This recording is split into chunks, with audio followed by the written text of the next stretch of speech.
Hi guys, hope you're doing alright with lockdown, etc, wherever in the world you are. And here we go, another video on Raw Therapee. And I did have a question on one of the other videos off a viewer who wanted to see me do a macro shot inside of Raw Therapee. So that's what we're going to do today. But I'm also going, I should say, one of the primary reasons for doing this video and all the other videos on Raw Therapee is to introduce you to the various tools inside Raw Therapee. And today's tool or topic is going to be the HSV Equalizer. HSV, stands for hue, saturation and value. And I know it might seem a little bit confusing for people, but we all know we've got colour spaces that we work in, but there are also colour models which describe how colours are portrayed in terms of hue, saturation and lightness, if you like, or how bright or how light they are. And some of them are linear in interpretation and some of them are perceptual, in other words based on how the human eye perceives them. And so we've got HSB, HSL, and we've got CIE, XYZ, we've got CIE Lab, which quite a lot of you will be familiar with. There are various reasons where we would want to switch between one colour model and another, and Raw Therapee is quite good at utilising the various channels within inside colour models, not colour spaces, colour models. And what we're going to be doing in this particular exercise is looking at the HSV Equalizer. And you can think of if you're a Lightroom user, you can think of the HSV Equalizer as a little bit like the HSL panel inside of Lightroom, but on steroids. Okay, so the first thing I'm going to do, now if you remember in the last week's video, the first thing I did was teach you how to create and deploy this mybase.pp3 file, which just adds little sort of background nuances and alterations to your image in terms of like chromatic aberration, correction, etc.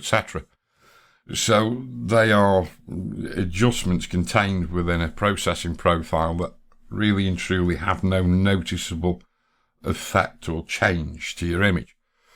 So I've now got that mybase.pp3 as my default import profile when I bring in a raw file. So without any further ado, I'm going to click on this macro shot of a common data dragonfly and bring it in, and there we go.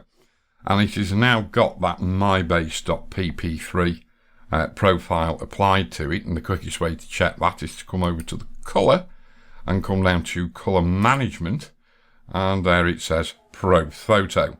So we went through all that last week, so now we know that the mybase.pp3 is applied to this image. Now there is another thing that I'm going to suggest you apply to that mybase.pp3, and that is the HSV Equalizer. Now what I suggest you do is bring in an image, don't adjust it at all, but if you turn on the HSV Equalizer, you can see nothing happens. Now mine is set to this minimum maximum point setting because it's set in equalizer mode, and you can see we've got the hue channel, the saturation channel and the value channel, but by default these channels are set to linear. So if your channels on your HSV Equalizer are all set to linear, what you want to do is go to these little twirly down arrows and switch them out to Equalizer and do it on all 3, and then go up to the little floppy disk icon, click it. So this is where we're now going to save this mybase.pp3 file with this addition to it. Now remember, this addition isn't doing anything to the image, but it is actually going to save you having to come into the HSV Equalizer and put all 3 channels in equalizer mode from their default linear.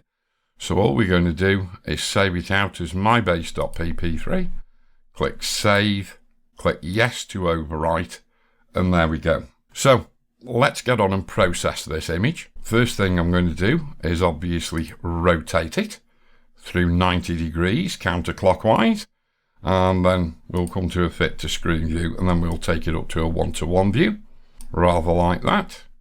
And of course this video is going up on my YouTube channel, but if you head off over onto my Patreon page and join up with my members, you will get the added benefit of being able to download the actual raw files that I'm working with. So there you go. That's a shameless plug for my Patreon channel, my members exclusive content channel. And while we're at it, if you like this video, give it a thumbs up. Please leave a comment in the comment section down below. Don't forget to click the ringety-tingety bell to get a notification the next time I put a video up. And yeah, and if there's anything else you want me to do a video on inside of Raw Therapee, Photoshop, Lightroom or whatever, just leave a question in the comments below. Right, so that's that done and dusted. So what am I going to do to this image? Let's go over to the demosaicing tab, and you can see I've got this image in the RCD plus BNG4 demosaicing or double demosaicing profile. If I increase the magnification on the image, you can see we've got a little problem here, and this is where it's like the opposite of Mori, where you get pattern interference with the pattern of the sensor, and because of the fineness of the compound eye structure of this dragonfly, you can see it's just sort of interfered with the sensor pattern on the old D2XS, and just a little tiny bit, and so it sort of goes a little bit detailless. And I know I'm sort of sidetracking here, but I can't emphasize enough how demosaicing or choice of demosaicing can actually impinge on the detail levels in your image. So we've switched that out to VNG4 plus a made. Still not looking all that good. Switch it down to RCD plus VNG4, and it's sort of made a little bit of a difference. Might just back that off just a little bit. So we're using more RCD, and we're just sort of getting some pattern coming back into those eye, or that compound eye structure there. So there we go. We've already got capture sharpening enabled, and it's not looking all that bad. We've got some false colour being generated in that eye, I think. 1 or 2 little bits. So I might just go and put a 1-stop false colour reduction in there, and you can see that false colour has gone. If I sort of switch that out to a larger view and make it a little bit more central, take it up a little bit more.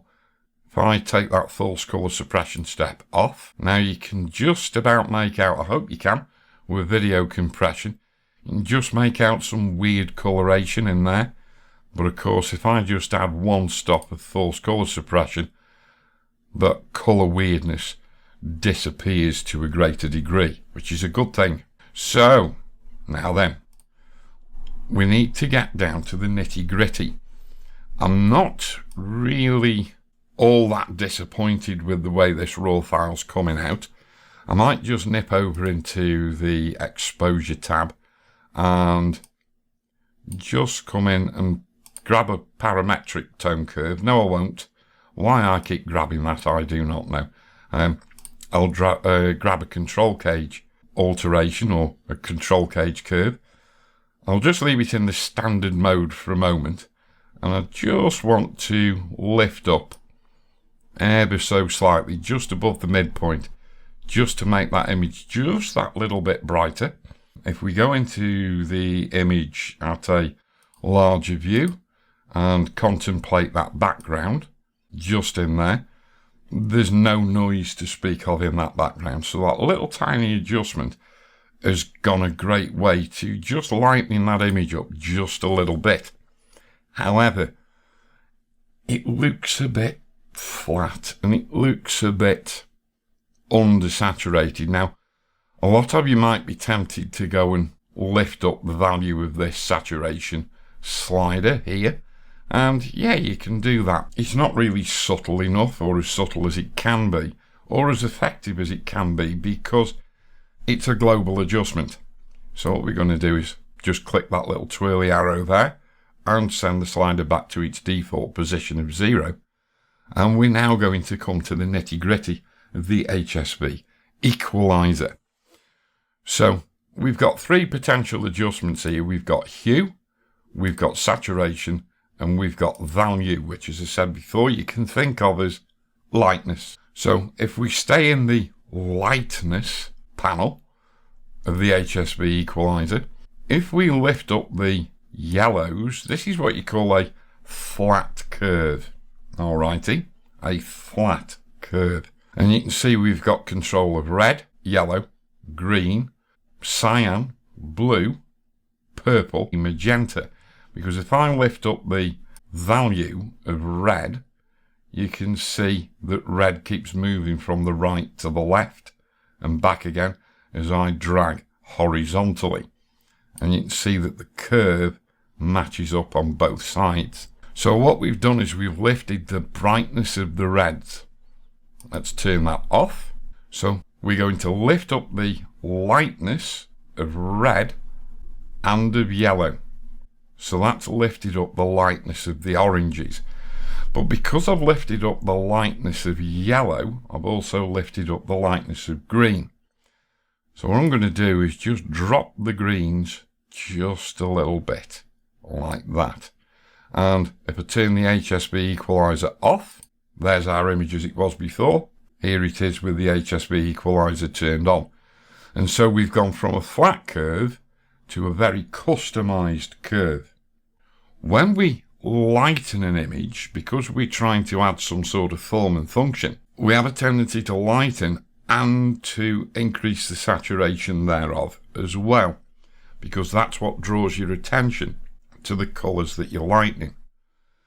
So we could just slip over to the saturation panel and try to mimic that adjustment, or we can come back to the value panel and we can click this icon here which says copy current curve to clipboard.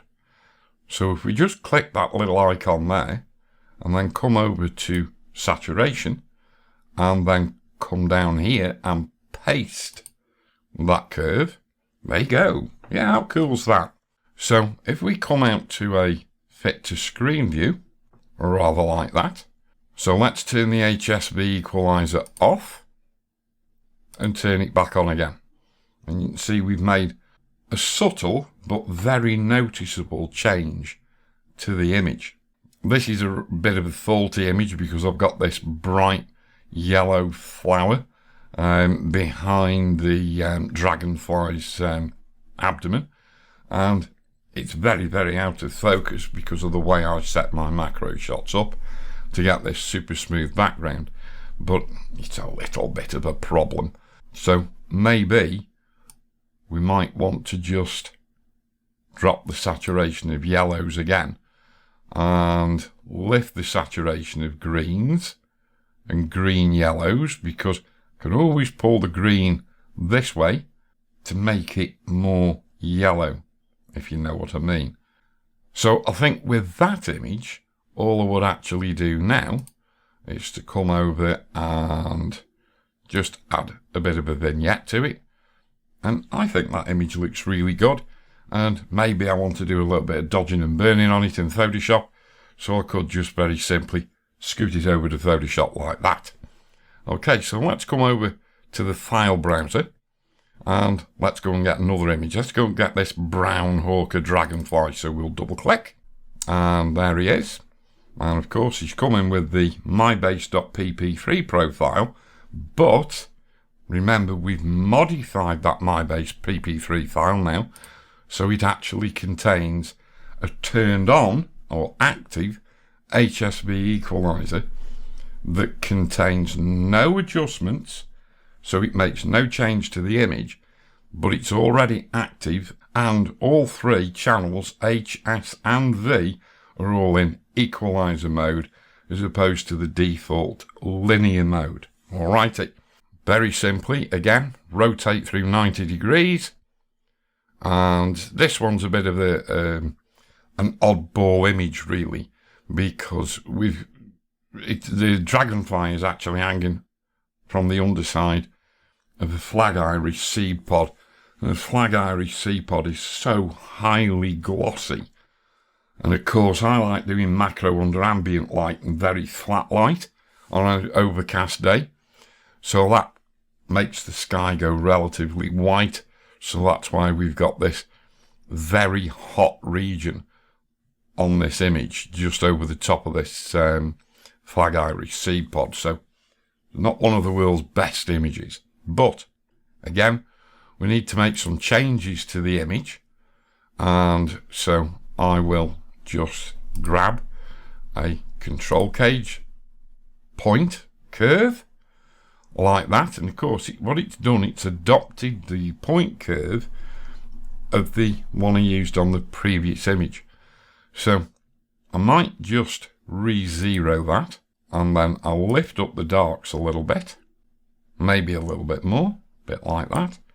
And then what we'll do is we'll pull down on the highlights or the upper bright midtones, rather like that. And then I might change that to fill like, or I might change it just to luminance, so it sort of doesn't wash the colours out. Because if we change the curve to luminance, it's a little bit like putting the curves adjustment on an image in Photoshop and then putting it in the luminosity blend mode. Yeah. So we've sort of made this sort of semi-subtle, skewed inverted S-shaped curve just to lighten up the darker tones or the darker mid-tones of the image. I think I'm just going to try and tame the exposure just at the top by putting a graduated filter on. And the graduated filter in Raw Therapee, as I've said before, is nowhere near as flexible as the graduated filter in the likes of Lightroom. So, you know, I mean, there's not a lot we can do about that. But I'm just going to just put the feather control sort of there, so everything above here is darkened by about 0.6 of a stop, so not quite 2/3 of a stop. And then we'll just make the graduated filter invisible. And so now we've lightened up the shadows, or I should say we've lightened up the darker of the midtones. So fundamentally we've lightened up the dragonfly. And we'll come over to the colour panel and we'll do exactly the same thing again. I'm going to start up in the saturation panel this time. Never want to touch the hue. Doesn't matter whether I'm working in Lightroom, in Photoshop, or I'm working in Raw Therapee. I very, very rarely touch hue, because what that fundamentally does is change the likes of red to cyany green. not really my bag anyway. Might have been back in the 70s, but if you get me drift. Shouldn't say things like that, should I? Oh, them were the days. Yes. So I don't really want to touch the hue. So I'm going to come to saturation, and I want to boost the saturation of yellow, which will of course increase the saturation of the yellow components of the natural greens in the image, because don't forget, natural greens in nature, quite frequently they are never green, they are yellow green. So might just want to desaturate the green component, especially if I sort of come over here a little bit towards the yellows. When we're in the HSL panel in Lightroom, we have a micro adjuster. You've got a micro adjuster equivalent here in Raw Therapee, because if I go to this icon here and bring it over the image, you'll see I've got a crosshair and it's sort of a trailing square. So if I sort of come down here and then hold down the control key and sort of push up, I will increase the saturation, and you can see there's like another vertical channel coming there, which is just ever so slightly different or slightly greener than the yellows that I was adjusting in the first place. So I might just want to bring them down a little tiny bit and then come to these greens here, and you can see these greens. You see where I've got this white line on the saturation graph, if you like? You can see it selects different colours, and it sort of tells you on the scale what it is it's actually looking at and what colours are actually going to be adjusted. So I'm going to put it over the yellows on the dragonfly, and I want to just push those up a little bit more. And then I want to come to these sort of powder blue colours here, and I want to push up on those as well and just make a slight adjustment over there. Then what we'll do is we'll copy the curve. You don't have to do this. It's not necessary to copy the curve. It's just I'm a bit of an idle sod. And I'm going to paste the curve, and now you can see, whoa, we've made quite a spectacular change overall to the look and feel of the image from a colour point of view. Do I just want to come down here because we're in, if you like, lightness, because we're in value? I could come in here and hold down the control key again and just drag down, and if possible make that just a little bit darker. You can just see it was just inching down there just a little tiny bit. So let's take the image into a one-to-one view, and he's looking really nice and sharp. Let's go and activate the sharpening mask, and you can see we're nice and clean on the background, nice and black. Come out to a fit to screen view. We're not putting much sharpening on the very out of focus details. I think I will just come over to the Raw tab here, and I'll come down to capture sharpening, and let's go and put the automatic sharpening on. And you can see Raw Therapee wants to apply a contrast threshold to the capture sharpening of 8. So we are actually applying quite a bit of sharpening to this background, and I don't want that. And we're also sharpening bits of the dragonfly's anatomy, which are very, very out of focus because they're a lot closer to the lens than the body of the dragonfly, which is hanging pretty much vertical. So we're just going to up the contrast threshold on the capture sharpening until that background goes black, and I think that'll just about do at 14. I don't want to touch the radius. It's looking fine as it is. Quite frequently I might turn the radius down to about 0.6 or 0.5. Corner radius boost, we don't need to touch any of that because that's set to 0. Iterations, just leave it on auto limit iterations for now. I'll teach you more about that in another lesson. And yes, if we go and deactivate the sharpening mask and then go into the image at 100%, and all I think we need to do now, before I do that, I just need to go back there and I just need to turn off that micro adjuster, if you like. And then we will just come back into the Raw tab, check everything. Yeah, everything's there. We've got the hot pixel filter and the dead pixel filter turned on. So I might just come back into the exposure tab and maybe just make a little change to this curve and just darken those darks back off. Lift them back up a little bit. And just do that, just to apply just that little bit of added contrast. I might actually be a bit of a devil and put a bit more contrast in there. Just take that out, leave that about 7. And yeah, there we go. I don't think that dragonfly's looking too bad at all. Let's just go and check the eye. Yeah, I think that looks really cool. And so we're ready again to send that image off over to the likes of Photoshop to do a little bit of localized colour dodging. And funnily enough, this image is actually one of the training raw files that anybody who buys my dodging and burning course will get. But fundamentally in that course, we actually process this image in Lightroom to start off with before moving it into Photoshop. So anyway, there you go. Let's just see if we can go and put a second tone curve on, just to add a little bit more contrast. And we'll do a small, subtle, gentle S-shaped tone curve there. And then we might just put that in luminance.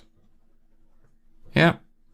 And that's sort of knocked the oversaturation off given to us in the mid-tones by that inverted S-shaped curve. Well, it's not an inverted S-shaped curve, is it? It's a proper S-shaped curve. That's the inverted S-shaped curve. Stupid boy. So, there you go. How many people have wanted to do that to me? Loads, I would imagine. So, again, we're ready to scoot this over into Photoshop to do a little bit of localized dodging and burning, as I said before. But there you go, guys and girls. Hope that's been of interest to you. That's been useful. And, yeah, go and modify your mybase.pp3 profile, or whatever it is you decided to call it, with those changes to an active HSV Equalizer. And then you don't have to use the HSV Equalizer, but if you do, then you haven't got to keep changing all the controls in it. They're already set for you to rock and roll with some individual colour adjustments. And of course, we don't seem to get any penalty for or with noise. When you see me do that in Lightroom in the HSL panel, you'll notice that I always sort of put like a wave in my sliders, because if you were to have the blue slider in the HSL panel, it doesn't matter whether you're talking about saturation or lightness. If you have the blue channel dark, but you have the cyan channel light, you can get colour problems where those two channels overlap, and you can get a bit of blockiness and artifacting in your colour. And of course, in the likes of Raw Therapee, we don't get any artifacting in between the colours, because everything is based on a very smooth and gradual curve. So there you go. HSV Equalizer. Use it. Really, really, really useful tool inside of Raw Therapee. So there you go, guys and girls. Hope you enjoyed that. Give it a thumbs up if you liked it. Leave a comment below, and I'll see you next time. So until then, stay safe, stay well. I would say keep taking the pictures, but we're all very limited on the pictures that we can take. So there you go. But keep practicing with your pictures, because practice makes perfect. I'm not saying that I'm perfect, not in any way, but you know what I mean. So, yeah. Till the next time, guys and girls. Tooroo.